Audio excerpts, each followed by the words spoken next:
I had a dream about you, but my eyes were open wide, as clear as crystal, heavy, so I thanked God as I cried. You were on your knees before the Lord, asking Him for grace, faith, love, strength, and patience to continue in this race. You thanked the Lord for calling you from way back in your youth, and woke up to righteousness and living in this truth. You even thanked Him for your husband and your children too, but then began to tell Him all the things that worried you. You said, "Dear Lord, how can I be a helpmeet to this man, in whom you've given me to love, if I can barely stand?" Sometimes the pain and tiredness is far too much to bear. In days I need encouraging, it seems nobody's there. How can I bear His children and then teach them how to live, if all the weight I'm carrying, my strength's about to give? How can I love my neighbor if I'm barely loving me, and Satan seems to know of all my insecurities? The men are always told that you are kings and you are gods, but I'm reminded constantly of just how much I'm flawed. I'm full of much uncertainty, scared to just admit that sometimes I just want to throw the towel in and quit.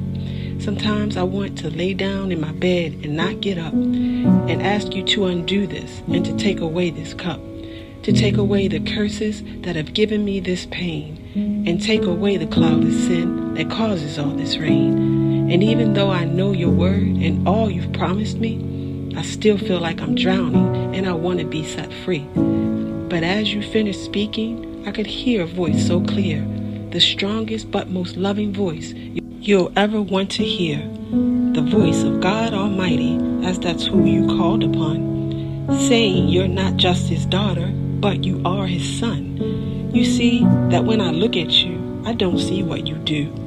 Not man or woman, boy or girl, I see my son in you. And all those days you thought that you were too weak to begin, it was my spirit lifting you and brought you out your sin. I gave you to your husband because you were a precious gift, and blessed you with his seed to keep my heritage adrift. I chose you out of many because I knew you finished strong. But this is why I made you, and you know I'm never wrong. I know sometimes it's hard, my child. This kingdom won't come free. But this is how I'll know how much you will endure for me.